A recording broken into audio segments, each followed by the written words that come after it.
Thank you, Dr. Campbell, for your presentation. Now we have Brother Sabil Ahmed presenting an introduction of our next speaker, Dr. Zakir Naik. Assalamu alaikum warahmatullah. It is my pleasure to introduce one of the best scholars of our time, Dr. Zakir Abdul Karim Naik, age 34 years old. He is the president of Islamic Research Foundation, Bombay, India. Though a medical doctor with professional training, Dr. Zakir Naik is known as a dynamic international orator on Islam and comparative religion. Dr. Zakir Naik clarifies Islamic viewpoints and clears misconceptions about Islam based upon the Quran, Hadith, and other religious scriptures, as well as adhering to reason, logic, and scientific facts. He is popular for his critical analysis and convincing answers to challenging questions posed by audiences after his public talks. In the last 4 years itself, Dr. Zakir Naik has delivered more than 400 public lectures worldwide, in addition to many public talks in India. He appears regularly on many international TV and satellite TV channels, programs in several countries of the world. He has authored books on Islam and comparative religion. He has also participated in several symposiums and dialogues with prominent personalities of other religious faiths. May I announce, after the talks by both the speakers and the response session, we would be having an open question and answer session. So those who have come late, kindly note we'll have questions on the mics followed by questions on index cards. Ladies and gentlemen, may I call upon Dr. Zakir Naik to present his talk.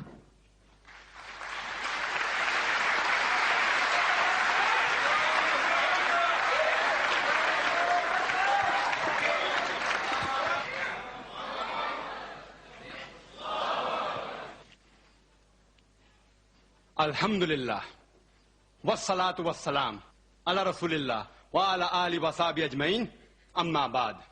A'udhu billahi minash shaitanir rajim, bismillahir rahmanir rahim.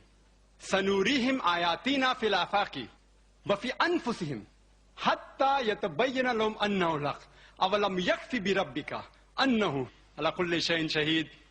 Bismillahir rahmanir rahim. Rabbi shrah li sadri, wa yassir li amri, wahlul uqdatam min lisani yafqahu qawli. Respected Dr. William Campbell, Dr. Maracas, Dr. Jamal Badwi, Brother Samuel Noman, Dr. Muhammad Naik, my respected elders, and my dear brothers and sisters. I welcome all of you with the Islamic greetings. Assalamu alaikum wa rahmatullahi wa barakatuh. May peace, mercy, and blessings of Allah subhanahu wa ta'ala be on all of you. The topic of today's dialogue is the Quran and the Bible in the light of science. The glorious Quran is the last and final revelation which was revealed to the last and final messenger, Prophet Muhammad, peace be upon him. For any book to claim that it is a revelation from Almighty God, it should stand the test of time. Previously, in the olden days, it was the age of miracles. Alhamdulillah. The Quran is the miracle of miracles. Later on came the age of literature and poetry. And Muslims and non-Muslims alike, they claim the glorious Quran to be the best Arabic literature available on the face of the earth. But today is the age of science and technology. Let us analyze whether the Quran is compatible or incompatible with modern science. Albert Einstein said, science without religion is lame, and religion without science is blind. Let me remind you that the glorious Quran is not a book of science, S-C-I-E-N-C-E. It's a book of signs, S-I-G-N-S. It's a book of ayats. And there are more than 6,000 signs, ayats, in the glorious Quran, out of which more than 1,000 speak about science. As far as my talk regarding Quran and science is concerned, I will only be speaking about scientific facts which have been established. I will not be speaking about scientific hypotheses and theories which are based on assumption without any proof, because we all know many a times science takes U-turns. Dr. William Campbell, who wrote a reply to the book of Dr. Maurice Bucaille, The Quran, the Bible in the Light of History and Science, he says in his book that there are two types of approaches. One is a concordance approach, which means a person tries to bring a compatibility between the scripture and science. And the other is the conflict approach, in which a person tries to bring a conflict between scripture and science, like how Dr. William Campbell has done very well. But as far as the Quran is concerned, irrespective whether a person uses a conflicting approach or a concordance approach, as long as you're logical, and after a logical explanation is given to you, not a single person will be able to prove a single verse of the Quran in conflict with established modern science.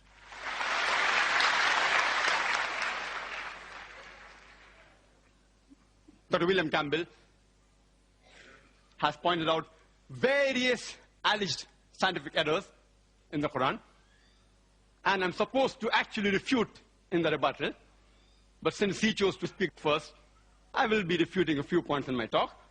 I will reply to the major part of his talk, mainly dealing with embryology and with geology. The remaining, inshallah, I will try my level best to reply in the rebuttal. I have to do both. I can't do injustice to the topic. The topic is Quran and Bible in the light of science. I can't only speak about one scripture. Dr. William Campbell hardly spoke about 1 or 2 points about the Bible, which I shall deal with, inshallah. I will speak about both, inshallah. I want to do justice to the topic. As far as Quran and modern science is concerned, in the field of astronomy, the scientists, the astronomers, a few decades earlier, they described how the universe came into existence. They call it the Big Bang. And they said initially there was one primary nebula, which later on it separated with a Big Bang, which gave rise to galaxies, stars, sun, and the earth we live in. This information is given in a nutshell in the glorious Quran in Surah Anbiya, chapter 21, verse number 30, which says, Avalam yara lazina kafaru. Do not the unbelievers see anna samawati wal arda kanat ratkan staknahuma, that the heaven and the earth were joined together and we clove them asunder. Imagine, this information which they came to know recently, the Quran mentions 1400 years ago. When I was in school, I had learned that the sun, in respect to the earth, it was stationary. The earth and the moon, they rotated about the axis, but the sun was stationary.